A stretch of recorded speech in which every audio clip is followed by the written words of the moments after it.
Hello dears, നമ്മുടെ പുതിയൊരു വ്ളോഗിലേക്ക് എല്ലാവർക്കും സ്വാഗതം. അപ്പോൾ ഇത് നമ്മുടെ പെസഹ വ്യാഴത്തിൻ്റെ അന്നത്തെ വ്ളോഗാണ് കേട്ടോ. അപ്പോൾ രാവിലെ പതിവ് പോലെ തന്നെ കഥയൊക്കെ തുറന്ന് ഫ്രണ്ടിൽ വന്നു. അപ്പോൾ കഥ തുറന്നപ്പോഴേ കണ്ട കാഴ്ച അടിപൊളി കേട്ടോ. സൂര്യൻ എങ്ങനെ നോക്കി നല്ലൊരു ഭംഗിയില്ലേ.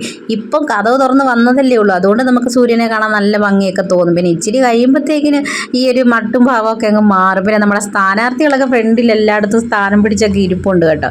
അപ്പോൾ പെസഹ വ്യാഴം ആയതുകൊണ്ട് തന്നെ രാവിലെ ഞാൻ നമ്മുടെ പെസഹ അപ്പം ഉണ്ടാക്കാൻ വേണ്ടി വെച്ചിട്ടുണ്ട് കേട്ടോ. ഇന്നലെ മാവൊക്കെ അരച്ച് വെച്ചിരുന്നേ. മിക്കവാറും ഇപ്പോൾ ഉള്ള എല്ലാ പെസഹ വ്യാഴത്തിനും ഞാൻ ഈ ഒരു പെസഹ അപ്പം ഉണ്ടാക്കാറുണ്ട് കേട്ടോ. പണ്ടൊക്കെ നമ്മുടെ കൂടലി വീട്ടിൽ നമുക്ക് നമ്മുടെ അടുത്തൊന്നോ ആരെങ്കിലും ഫാമിലി അവർ പള്ളിയിൽ നിന്നൊക്കെ കൊണ്ടുവരുന്നത് അല്ലെങ്കിൽ അങ്ങനെ എങ്ങനെയെങ്കിലും കിട്ടുമായിരുന്നു കേട്ടോ. നമുക്കൊരു പീസ് 2 പീസൊക്കെ അങ്ങനെ അങ്ങോട്ടും ഇങ്ങോട്ടും കൊടുക്കുമല്ലോ. പക്ഷെ ഞാൻ ഇവിടെ വന്നേ പിന്നെ ഇങ്ങനെ ഇവിടുന്ന് അങ്ങനെ കിട്ടിയിട്ടൊന്നുമില്ല. അപ്പം ഞാൻ എന്ത് ചെയ്യും, ഞാനിങ്ങനെ ഉണ്ടാക്കും കേട്ടോ. നമ്മളെ അമ്മയോടൊക്കെ ചോദിച്ചാണ് പഠിച്ചത്. ഇപ്പോൾ പിന്നെ കുഴപ്പമില്ല, ഇപ്പം എനിക്ക് നല്ലപോലെ അറിയാം കേട്ടോ. പക്ഷേ പണ്ട് നമുക്ക് ഒരു പീസ് 2 പീസൊക്കെ കിട്ടുമ്പോഴത്തേക്കിന് ഇത് തികയത്തില്ലായിരുന്നു. ഭയങ്കര ഇഷ്ടമുള്ള സാധനമായിരുന്നേ.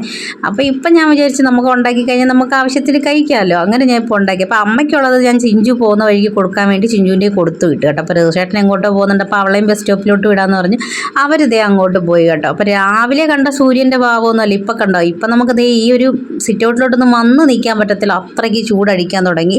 പിന്നെ രാവിലെ ഇന്ന് അതുകൊണ്ട് ബ്രേക്ക്ഫാസ്റ്റ് ആയിട്ടൊന്നും ഉണ്ടാക്കിയില്ല കേട്ടോ. അത് മാത്രമായിരുന്നു. പിന്നെ രാവിലെ ഇന്ന് മീൻ വന്നപ്പോഴത്തേന് 100 രൂപയ്ക്ക് വാങ്ങിച്ച മീനാണ് ഇത്. 100 രൂപയ്ക്ക് 3 എണ്ണം കിട്ടി. കണ്ണം കൊരിയാളെന്നാണ് പറയുന്നത് കേട്ടോ. അപ്പം ഞാനിപ്പോൾ ഇന്ന് വിചാരിച്ച് തേങ്ങ അരച്ച് കറി വെക്കാമെന്നേ. തേങ്ങയും ഫ്രിഡ്ജിനകത്ത് തിരുമ്മിയിരിപ്പുണ്ട്, എളുപ്പമായല്ലോ. അതുകൊണ്ട് തേങ്ങയ്ക്കുള്ള അരപ്പൊക്കെ അരയ്ക്കാൻ പോവാന്ന്. ഇവിടെ തേങ്ങ അരച്ച് കറി വെക്കുമ്പോഴത്തേക്കിനെ നമ്മുടെ ഈ പുളി ഇങ്ങനെ ഇതിൻ്റെ കൂട്ടത്തിലാണ് അരയ്ക്കുന്നത് ഇവിടെ കേട്ടോ. ഇപ്പം ഇവിടെ അമ്മയും ഒക്കെ ചെയ്യുന്നത് കണ്ടിട്ടാണ് ഞാനിങ്ങനെ ചെയ്യുന്നത് കേട്ടോ. തേങ്ങയുടെ കൂട്ടത്തിൽ തന്നെ ഈ പുളി ഞാൻ മണപ്പിച്ച് പോകുന്നു. അങ്ങനെ പുളിയും മുളക് പൊടിയും മഞ്ഞപ്പൊടിയും മല്ലിപ്പൊടി കുറച്ചേ ഇടുകയുള്ളൂ കേട്ടോ. പിന്നെ എപ്പോഴും പറയുന്ന പോലെ തേങ്ങ അരച്ച് വെക്കുന്ന മീൻകറിയിൽ ഈ തേങ്ങ ഭയങ്കരമായിട്ട് അരയ്ക്കത്തില്ല കേട്ടോ. സത്യം പറഞ്ഞാൽ അത് ഇവിടെ രാധേച്ച് വെക്കുന്ന മീൻകറി അങ്ങനെ കേട്ടോ. ഞാൻ അങ്ങനെ അവിടെ പോയി കൂട്ടിയപ്പോഴത്തേക്കിന് തേങ്ങ ഇങ്ങനെ അതിൽ തരിയായിട്ട് കിടക്കും കേട്ടോ. അതിനുശേഷം മുതലാണ് ഞാനും അങ്ങനെ വെക്കാൻ തുടങ്ങിയത്. തേങ്ങ അരച്ച മീൻകറിയിൽ തേങ്ങ തരിയായിട്ട് കിടക്കുന്ന ആ ഒരു കറിയാണെങ്കിൽ മാത്രം ഞാൻ കൂട്ടും കേട്ടോ. അല്ലാത്ത ഇങ്ങനെ ഭയങ്കര അരച്ച് ഒരു പേസ്റ്റ് പോലെ തേങ്ങ അരച്ച് വെക്കും കേട്ടോ. എനിക്കത് ഇഷ്ടമേ അല്ല കേട്ടോ. പക്ഷേ ഇത് ഇങ്ങനെ വെക്കുമ്പോൾ എന്തോ പ്രത്യേക ഒരു ടേസ്റ്റായിട്ടൊക്കെ എനിക്ക് തോന്നാറുണ്ട്. അങ്ങനെ നമ്മുടെ ചട്ടിയിലൊക്കെ ഇട്ട് അരപ്പും ഇട്ട്, തക്കാളി ഇല്ലായിരുന്നു കേട്ടോ. അതുകൊണ്ട് പച്ചമുളക് മാത്രമേ ഇട്ടുള്ളൂ. മീൻ കഷ്ണം ഇട്ട് കറിവേപ്പില ഇട്ട് നമ്മുടെ അടുപ്പിലാണ് വെക്കുന്നത് കേട്ടോ. അടുപ്പുള്ളതുകൊണ്ട് ഇപ്പോൾ അടുപ്പിൽ തന്നെ വെക്കുന്നത്. പിന്നെ ഞാൻ ആ ഒരു വീഡിയോ ഒന്നും എടുത്തില്ല കേട്ടോ. അങ്ങനെ പിന്നെ വിറക് എടുക്കാൻ വേണ്ടി പോവാം. ഞാൻ എപ്പോഴും പറഞ്ഞില്ല, വിറക് ഇവിടെ നമ്മുടെ ഈ സിറ്റ് ഔട്ടിൻ്റെ താഴെ അവിടെ ഇട്ടിരിക്കുന്ന കേട്ടോ. ബാക്ക് സൈഡിലൊന്നും വെക്കാൻ സ്ഥലമൊന്നുമില്ല. അപ്പം വിറക് ഇവിടുന്ന് കത്തിക്കുന്ന സമയത്ത് ഒരു 3-4 എണ്ണം എടുത്തുകൊണ്ട് പോകും. പിന്നെ അവിടെ ചിരട്ടയെന്നുണ്ടെങ്കിൽ ഇരിപ്പുണ്ടല്ലോ, ഇവിടുന്ന് ആവശ്യത്തിന് എടുത്തുകൊണ്ട് പോയിട്ട് അവിടെ ഇരുന്നങ്ങ് കത്തിക്കുകയാണ് ചെയ്യുന്നത്.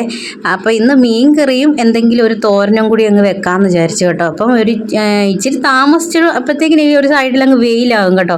രാവിലെ അങ്ങ് വെക്കുകയാണെന്നുണ്ടെങ്കിൽ വലിയ വെയിലൊന്നും അടിക്കാതെ നമുക്ക് ഇവിടുന്ന് കുക്ക് ചെയ്തിട്ടൊക്കെ എണീറ്റ് പോകാം. പക്ഷേ വെയിലായാലും ഞാനിപ്പോൾ എല്ലാം ഇവിടെ തന്നെ കുക്ക് ചെയ്യും കേട്ടോ. അതൊരു ഇഷ്ടമായതുകൊണ്ടാണ് കേട്ടോ. അപ്പോൾ വിറകടുപ്പൊക്കെ കത്തിച്ച് മീൻകറിയൊക്കെ ആക്കി. മീൻകറി ആയതിനു ശേഷം ഒരു തോരനും അടുപ്പിൽ തന്നെ വെച്ചായിരുന്നു കേട്ടോ. അപ്പോൾ കണ്ടോ നമ്മുടെ മീൻകറി ഇരിക്കുന്നത്. മീൻകറിക്ക് ഇന്ന് കടുക് വറുത്ത് ചേർത്ത് കേട്ടോ. പിന്നെ തോരന് ഞാൻ ഒരു ക്യാരറ്റും സവാളയെല്ലാം കൂടെ അരിഞ്ഞിട്ടൊരു തോരനും വെച്ച് കുക്ക് ചെയ്ത് കഴിഞ്ഞപ്പോഴത്തേക്കിനെ വിയർത്ത് കുളിച്ച കാരണം ശരിക്കും പോയി ഒന്ന് കുളിച്ച്. പിന്നെ എനിക്ക് പുറത്തോട്ടൊന്ന് പോകണമായിരുന്നു. അങ്ങനെ കുളി കഴിഞ്ഞ് ഞാനും കശപ്പനോട് പുറത്തോട്ടും പോയി. ഈ ഒരു കുഞ്ഞു വ്ളോഗ് ഇവിടെ നിർത്തുവാണ്. അപ്പോൾ അടുത്ത വ്ളോഗിൽ കാണാം.